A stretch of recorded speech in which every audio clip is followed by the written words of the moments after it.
भारत के साथ मिलकर काम कर। भारत से 2000 डॉक्टर जो है वो यूके जाएंगे।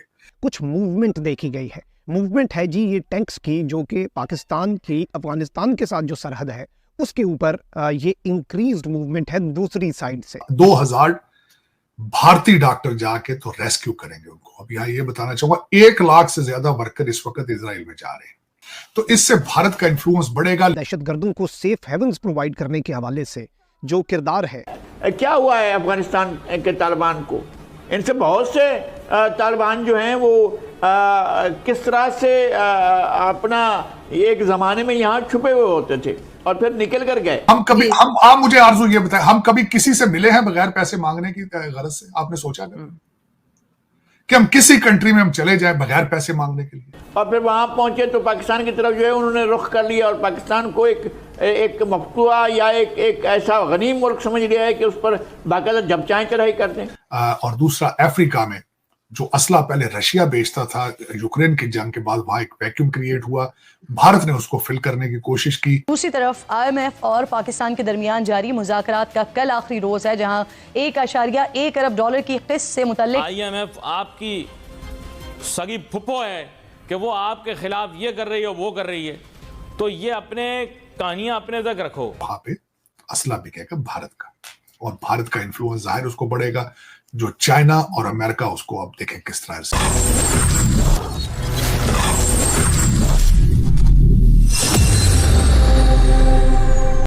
जय हिंद, वंदे मातरम। दोस्तों, हिंदुस्तान पीपल में आपका दिल से स्वागत है।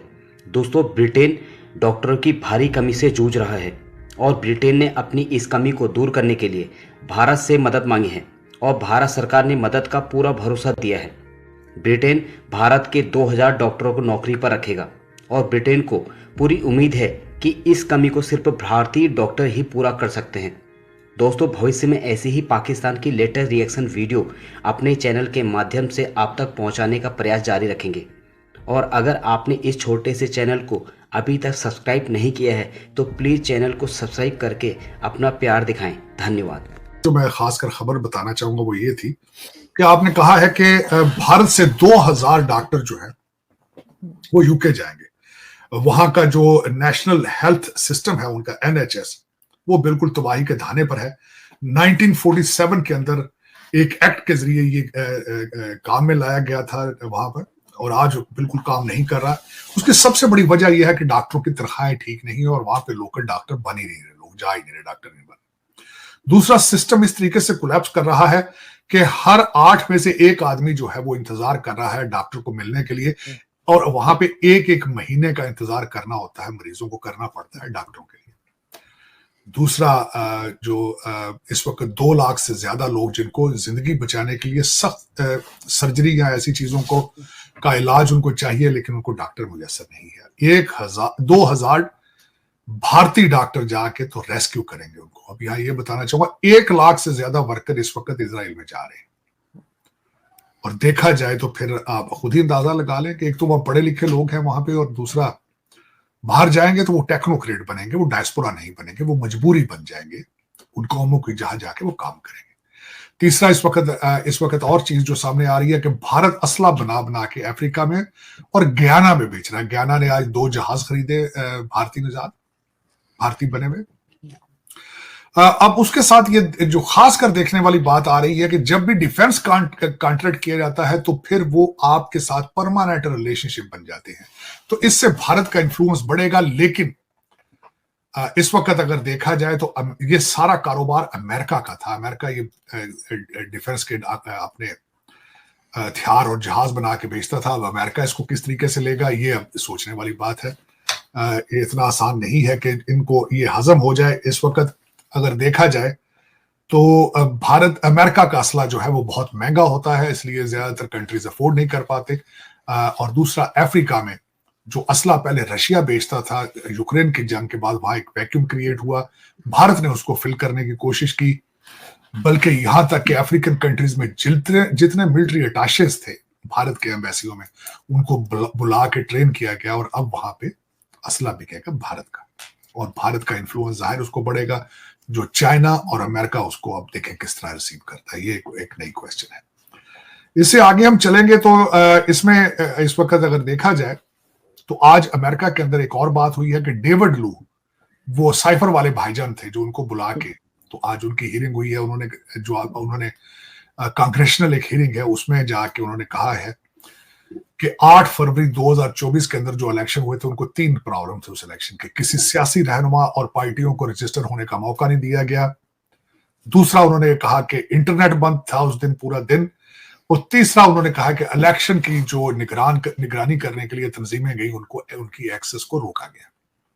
इसका क्या रिजल्ट निकलेगा? 0। इसका कोई रिजल्ट नहीं निकलेगा। ये सिर्फ एक हियरिंग तक थी, इससे ज्यादा नहीं थी। मैथ्यू मिलर जो स्टेट डिपार्टमेंट के स्पोक्स पर्सन है, उन्होंने कहा है कि हमने कई दफा कहा है भाई कि ये इनका साइफर के साथ भी कोई रिलेशनशिप नहीं था, और ये दूसरा डेविड लू की जॉब की ड्यूटी का एक हिस्सा है कि उन्होंने जाके टेस्टिफाई करना होता है।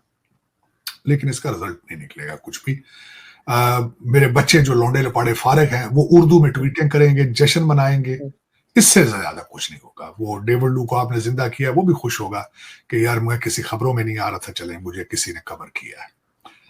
अब इससे ज्यादा जो परेशानी की बात आपने खुद जो शुरू में कह दी है कि थॉमस वेस्ट जो कि प्रेसिडेंशियल एनवॉय हैं, वो अफगानिस्तान का मसला हल करने के लिए 2 ममालिक में जा रहे हैं, एक भारत है, दूसरा यूएई है।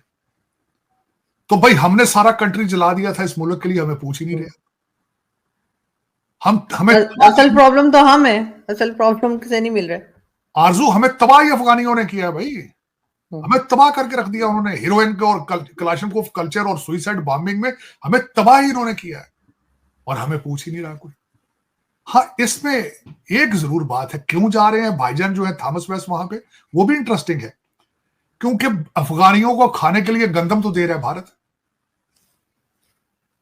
47,000 टन गंदम उन्होंने वहां पे उनको भेजी थी जब उनके बुरे हालात थे। 200 टन के करीब उन्होंने मेडिकल इक्विपमेंट और मेडिकल दवाइयां वगैरह भेजी थी। उसके बाद 1 महीना पहले इंडियन डेलीगेशन ने जाके अमीर खान जो उनके फॉरेन मिनिस्टर हैं, उनसे जाके मुलाकात की, उनसे डिस्कस किया गया अफगानिस्तान के हालात। और तीसरा, इस वक्त अफगानिस्तान के जो लोग हैं, एक तो आपके अंदर घुस घुस के मार रहे हैं टीटीपी वाले, इसमें कोई शक नहीं, लेकिन आपने जो उनके अंदर जाके हमला किया उसके रिटेलिएशन में उनकी धमकियां आनी शुरू हो चुकी हैं। मैं तो वो कुछ अल्फाज इस्तेमाल भी नहीं करना चाहता जो उन्होंने इस्तेमाल किए हैं,